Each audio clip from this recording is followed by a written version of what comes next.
They said Shedeur Sanders wasn't the guy, but the people inside the building just said something that changes everything. Of course the Browns should start Shedeur Sanders again. And look, the haters, they try to comment, they try to get to me, try to get me to doubt. But I can't unsee the Titans game. I watched Shedeur Sanders throw for 364 yards. I watched Shadur score 4 total touchdowns, and every other member of the team let him down in that game. And I'm not even going to get too analytical here for a second. Okay, if you know anything about ball, ask any quarterback the difference between having a good offensive line and a bad offensive line. It matters. It makes a major difference, and the Browns were the worst one in the league. Same with the wide receiver 1. Your best receiver should catch the ball. It's not too difficult. It's so simple. And Shadur didn't have that last year with Jerry Jeudy. So I say get an offensive line, get him a wide receiver, see what you have in Shedeur Sanders with a full offseason of actual reps. I think Coach Todd Monken will be great for bringing the most out of him.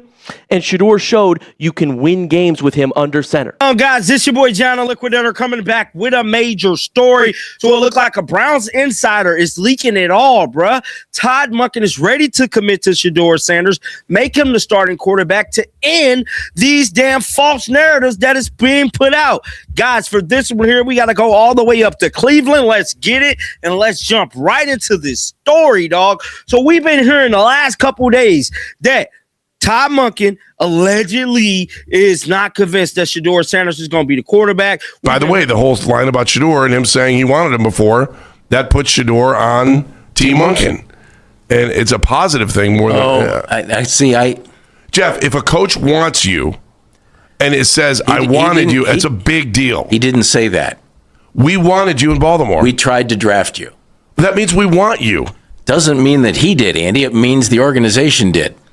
Would you, if you didn't want him, there's no way you would have said that. Well, you're going to walk up to him, and what are you going to do? Ignore him the first time you see him? No, hey, it's nice to meet you. I'm looking forward to working with you. That's it. Well, you're already trying to build a good relationship with him. Of course, he's going to say that kind of stuff. Yeah, but what What's he going to say? By the way, we thought it was crap that you didn't want to get drafted by us, and we thought you were arrogant. So thanks for not coming. And now I got to deal with you. Is he going to say that? No, but he's also not going to say we wanted you in Baltimore if he doesn't want him here in Cleveland. Why would you say that? Now you're interpreting things. You're interpreting things. What I'm telling you is there's no better feeling for an athlete than to have their coach say, we want you. Let me ask you something real quick. When was the last time you saw a young quarterback, a 5th-round pick, go out there with a roster that looked like it was built from a waiver wire clearance sale and still give you moments that made you say, wait, this kid is different? Because that's exactly what Shedeur Sanders did for the Cleveland Browns last season. And now the people who actually work with him every single day are finally speaking up, and what they're saying is turning the entire NFL conversation upside down. Todd Monken, the offensive mind behind the Browns, is reportedly ready to fully commit to Shedeur Sanders as QB1, not a competition, not a timeshare, a commitment. And today, we're breaking down why that decision makes complete sense, why the media has been lying to you, and why Shedeur Sanders might be the most disrespected young quarterback in the entire league right now. Stay with me, because this one matters. Deshaun Watson narrative. We've been hearing that they're going to get Fernando Mendoza. They're trading away Malik Willis. Some Malik Willis news just came out within the last hour, bro.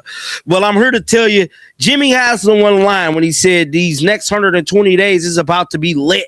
And I'm telling you right now, because one Browns insider went on record and said that they are ready.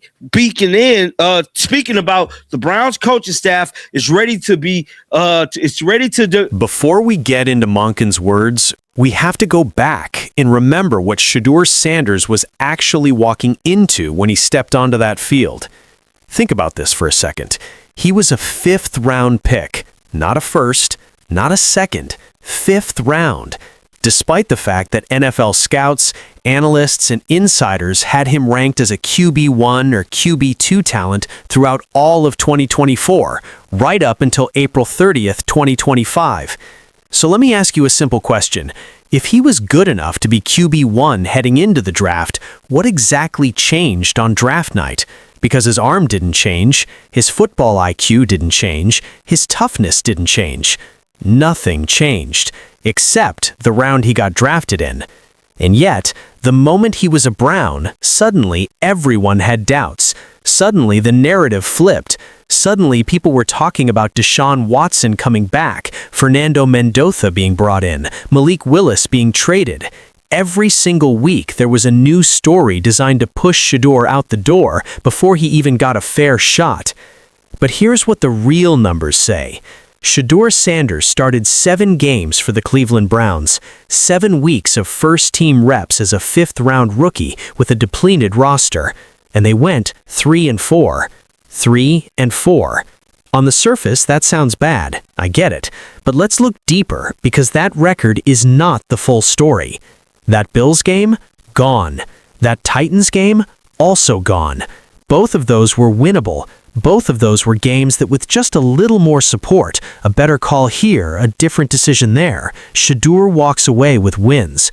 And don't sleep on the fact that there was another game where the coaching staff pulled Shadur out instead of letting him go for 2 points, a decision that may have cost them a victory. And end all of this bull's crap that is coming out of the Cleveland media, bruh. Now, we know there's certain people in Cleveland media that don't want to see Shedeur Sanders be the starter for whatever reason. But I'm here to tell you, shout out to 92 The Fan, because they finally got it right, bruh. So they interviewed this guy, and he has some things to say. Let's pull it up right now.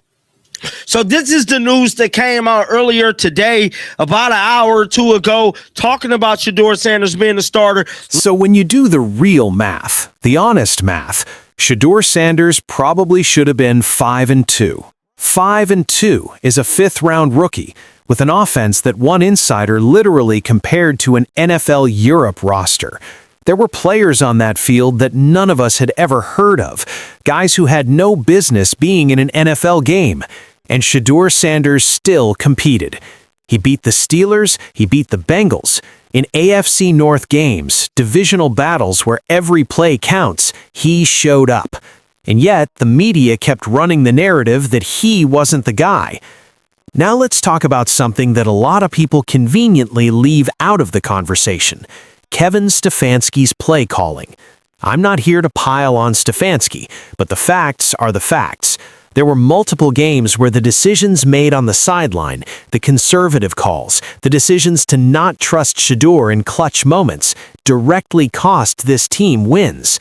That's not a hot take. That's what happened. And yet, when we look back at Shedur's rookie season, the conversation always skips right over that. Nobody wants to acknowledge that a young quarterback was put in a position to fail, not because of his talent, not because of his work ethic, but because the infrastructure around him was broken. When an offensive coordinator calls a bad game, that reflects in the quarterback's stats. When the offensive line breaks down, that quarterback takes sacks and pressure he shouldn't take. When injured starters are replaced by practice squad players, the quarterback compensates by trying to do too much. Shedeur Sanders carried an enormous burden last season, and he carried it with composure. That tells you everything about who he is. So now let's talk about what's actually being reported. A Browns insider, someone close to the organization, went on record with 92 The Fan and said something powerful, something that should end this whole debate. The message was simple. The Browns coaching staff, including Todd Monken, is ready to develop Shedeur Sanders, name him QB1, and shut down all the noise coming from Cleveland media. I know you're a big Shadur guy. I'm a big Shadur guy as well. Where do you sit right now in regards to Shadur and where the Browns are at the quarterback spot, not only heading into the draft, but also with some of these other names that keep popping up, and then obviously the prospect of Shadur keeping the job? I think Shadur is the guy. It's always fascinating when, we said this before, where if guys had Shedeur Sanders as QB1 or QB2 or a top 40 quote-unquote talent all throughout 2024 up until April 30th, 2025, then what changed just because he went in the 5th round? So he is still the talent that you thought he was, and it's cool that he got out there and got those starts in. 7 games, 7 weeks of first-team reps. They went 3-4 in those starts. They should have been 5-2. I'm looking at that Bills game, and I'm looking at that doggone Titans game. Let that land. This isn't a fan saying it. This isn't Twitter speculation. This is someone inside the building saying that the man who runs the offense believes Shadur is the quarterback. And the reasoning makes complete sense. This insider pointed out that Shadur had a higher talent grade than anyone in the 2025 draft class, higher than Mendoza, higher than any of the other names that people were throwing around. And remember, before April 30th, 2025, Garrett Nussmeier, Carson Beck, Arch Manning, and others were all being talked up as the next great quarterbacks. Then, one by one, those names faded, and Mendoza became the guy everyone rallied behind. But here's the thing about Fernando Mendoza. One insider said it plainly. Mendoza is more of a second-round talent who happens to be going number 1 overall. He's a more athletic version of Jared Goff, meaning he'll need strong pieces around him to have success. That's fine. That's manageable. But the Browns already have someone on their roster who was graded higher. Why chase something new when you already have the answer? And while we're here, let's talk about something that's been bothering a lot of people, the double standard. Shedeur Sanders didn't throw at the Combine last year. He took massive heat for that decision. It became a talking point. It became part of the narrative used to push him down draft boards. Now Fernando Mendoza is not throwing at the Combine this year. And the response? Crickets. Maybe a polite question here or there, but nowhere near the outrage that Shadur faced. Why? Why is the standard completely different? The logical reason not to throw at the Combine is the same for both players. You're throwing to guys you just met. There's no chemistry, there's no timing. When you're a top prospect, you have nothing to gain and everything to lose by going out there cold in front of scouts and cameras. That's not weakness, that's smart decision-making. Shadur made the same smart decision that Mendoza is making now, but only one of them got dragged for it. That tells you a lot about how this story has been covered, and it makes Todd Monken's reported commitment to Shadur feel even more significant, because it says that the people who matter, the people inside that building, see through the noise and see the player. Here's the vision that's being painted for the Cleveland Browns if they go all in on Shedeur Sanders.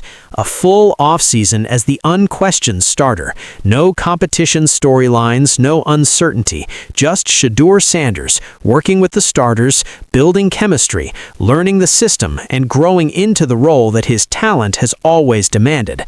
Add an improved offensive line, add skill position weapons, give this defense some depths, let Shadur cook with a real supporting cast, not a patchwork roster of players nobody has ever heard of.